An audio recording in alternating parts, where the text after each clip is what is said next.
Na rijekama Bistrica i Janjina prije 20 godina obećana je nova energija, 4 male hidroelektrane i investicija od 106 miliona maraka. To su bile godine kada je Milorad Dodik, predsjednik SNSD-a, drugi put dobio priliku da predvodi entitetsku vladu i obećao godine preporoda za Republiku Srpsku. Ovaj projekat je predstavljen kao razvojna šansa, proizvodnja čiste energije, novih radnih mjesta i razvoja lokalne zajednice. Od tada je prošlo 20 godina, a struja nije nikada potekla. Od obećanog projekta proizvodnja čiste energije najveću korist imala je firma povezana sa vladajućim SNSD-om, zarađujući milione maraka, preprodajući udjele u koncesionom preduzeću.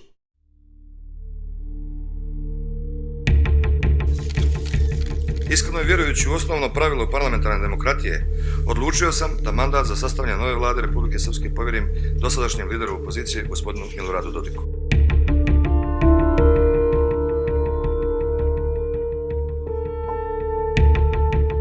Kada je Milorad Dodik u februaru 2006. godine ponovo sjeo u premijersku fotelju, među prvim projektima koji su trebali simbolizovati njegov obećani privredni razvoj bile su 4 male hidroelektrane na Bistrici i Janjini. Koncesiju na 30 godina za ovaj posao vlada je dodijelila javnom preduzeću Elektrodistribucija a.d. Pale, koje je potom osnovalo koncesiono preduzeće za realizaciju projekta hidroelektrane Bistrica sa sjedištem u Foči. Platili su 112.750 maraka za ustupljeno koncesiono pravo i prema ugovoru obavezali se na plaćanje naknade od 3% prihoda kada elektrane budu puštene u rad.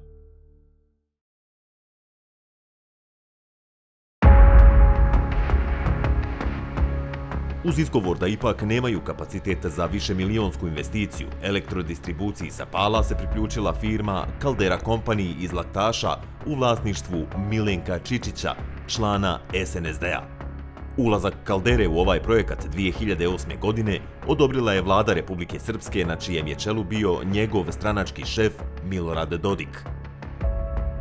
Caldera preuzima 90% vlasništva u Bistrici za 81.000 maraka. Uz to uplaćuje i 3,7 miliona maraka za troškove izrađene tehničke dokumentacije i tako sa relativno malim ulaganjem dobija kontrolu nad javnim projektom vrijednim 106 miliona maraka. U narednim godinama kapital preduzeća raste. Calderin na 9,1 milion maraka u novcu i tehničkoj dokumentaciji, a elektrodistribucije Pale na nešto više od milion. Do 2014. godine osnovni koncesioni ugovor izmijenjen je 11 puta. Jedan od aneksa briše zabranu prodaje koncesionog preduzeća prije izgradnje hidroelektrana.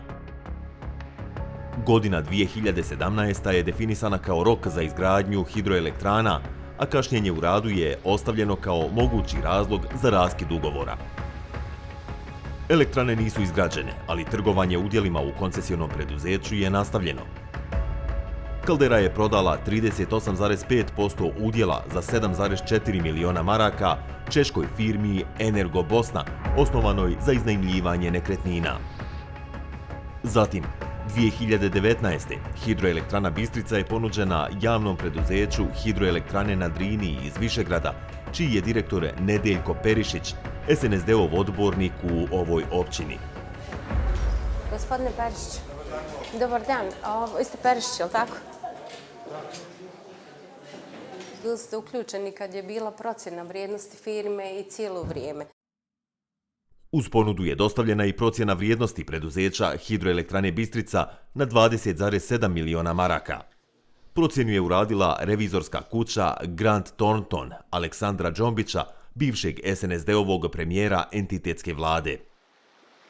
Vrijednost firme bez elektrana, prihoda i sa gubicima temeljena je na predviđanjima poslovanja neizgrađenih elektrana. Došli ste na skupštinu, znači vidite da niti vas izbjegavam, niti bilo šta drugo i vidite da kasni početak skupštine je zato što ja sad razgovaram sa... Pa evo da ne bismo kasnili, recite koji je vaš zadnji stav. Mi smo sagledali sve pretpostavke i procijenili za jedan hidroenergetski objekat koji proizvodi čistu zelenu energiju, koja će u budućnosti biti vrednovana, dali smo pozitivno mišljenje. Preduzeće Hidroelektrana Bistrica sa osnivačkim kapitalom od 10,2 miliona maraka kupljena je za duplo više novca, za 20,7 miliona maraka. Na čelu vlade koja je 2019. godine odobrila kupovinu bio je Radovan Višković, također iz SNSD-a, a račun je platilo javno preduzeće.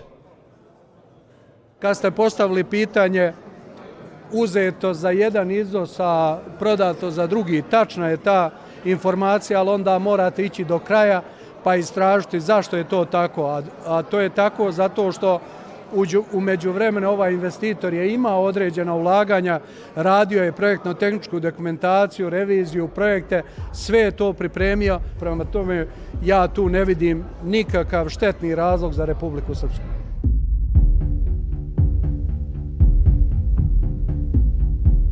U trgovanju udjelima u koncesionom preduzeću najviše je profitirala firma Caldera, ukupno 8,9 miliona maraka, računajući i prethodno dobijeni novac za udio koji su prodali češkoj firmi. U odnosu na osnivački kapital, Elektrodistribucija je zaradila 1 milion, a Česi pola miliona maraka. Ubrzo nakon toga češka firma odlazi u likvidaciju, a većinsko vlasništvo Caldere preuzima banjalučki Prointer ITSS.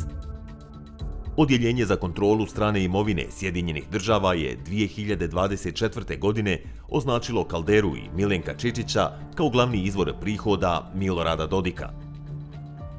Nakon toga Caldera je ponovo promijenila vlasništvo, pripojena je firmi Elpring iz Laktaša i prestala da postoji. Novinari CINA nisu mogli stupiti u kontakt sa Čičićem. Zakoni zaista predviđaju da se koncesije mogu preprodati, odnosno da se mogu ustupiti. Međutim, to bi trebalo da bude izuzetak u nekim opravdanim slučajevima. Međutim, investitori su naravno vidjeli potencijal. Oni investitori koji nemaju namjeru da koriste određeno javno dobro, vidjeli su potencijale, zauzeli su određena javne resurse i čekali nekog drugog pogodnijeg investitora koji bi imao interes da njemu mogu da preprodaju. Osim troškova otkupa preduzeća, Hidroelektrana na Drini iz Višegrada platila je još oko 100 miliona maraka za preuzeta dugovanja, poslovanje i određene radove. U svome poslovanju svake godine moraju planirati i novac za pokrivanje minusa s kojim posluje ovo koncesiono preduzeće. Pa vidite, očekivano da mi poslujemo u minusu. Mi smo firma koja ne proizvodimo, koja nije na mreži i očekivano da smo u minusu trenutno. Mislim, dok je god tako, bit ćemo u minusu. Kad počnemo da proizvodimo, to će se promijeniti. 20 godina kasnije, elektrane još nisu izgrađene, još nema proizvodnje električne energije, a troškovi rastu. Radovi na rijeci Janjini nisu ni počeli, a na Bistrici su zaustavljeni zbog klizišta. Jel vi imate neki rok za izgradnju? Rok ima od početka radova 4 godine. To je sad? Jeste, ali imali smo neke nepredviđene, bila nam je oborena jedna dozvola, tako da imamo niz faktora remetilačkih koji utiču na izgradnju. U decembru 2019. premijer Višković je potpisao ugovor o izgradnji 3 hidroelektrane na rijeci Bistrici sa kineskom korporacijom za avionsku industriju China National Aerotechnology International Engineering Corporation na iznos od 200,4 miliona maraka. Manji dio novca treba osigurati Elektroprivreda Republike Srpske, a većina će biti finansirana iz kredita od 146 miliona maraka koji je ugovoren u decembru 2024. godine. Ono što mi je isto zbunjujuće prema ovim koncesionim ugovorima, stoji tamo 4 hidroelektrane će koštati 100 miliona maraka. Sad se jedanput spominje, kredit od 200 miliona maraka i cijela investicija 200 miliona maraka. Kako smo došli od 100 miliona na 200 miliona? Ja ne znam da je sigurno, su 3 hidrocentrale i potpisani ugovor je na 102 miliona eura. To je konačno. Sigurno će biti probijena ta cifra od 102 miliona. Imat ćemo kliznu skalu. Ugovor je potpisan prije rata u Ukrajini. ugovor je vezan za kliznu skalu. U kliznoj skali imate plate radnika koje su povećane par puta, imate cijenu nafte, imate cijenu čelika, imate cijenu cementa. Ima formula po kojoj se to računa i to će sigurno hidrocentrala na kraju izaći skuplja. Nove kreditne obaveze nisu naišle na odobrenje opozicije koja prijeti krivičnim prijavama. Ja ću da evo krenem o svojoj tvrdnji da je preprodaja koncesija postala jedan unosan posao gdje stvarno pojedinci ne da se bogate, nego postaju jedno od najbogatijih ljudi u Bosni i Hercegovini, a slobodno mogu reći i na Balkanu. Znači, u prošloj godini Elektroprivreda je prikazala gubitak od 30 miliona maraka. To su oni javno prikazali. A s druge strane imate podatak da Elektroprivreda trenutno duguje na osnovu mrežarine elektroprijenos u Bosni i Hercegovini 100 miliona. Očigledno znači da ne funkcioniše nešto. Ili neko ne zna svoj posao, ili se rade radnje koje su suprotne zakonu.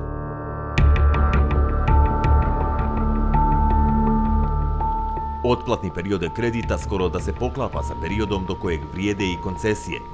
Za izgradnju i korištenje hidroelektrana na rijeci Bistrici koncesija ističe 2043. a za hidroelektranu na Janjini 2041. godine.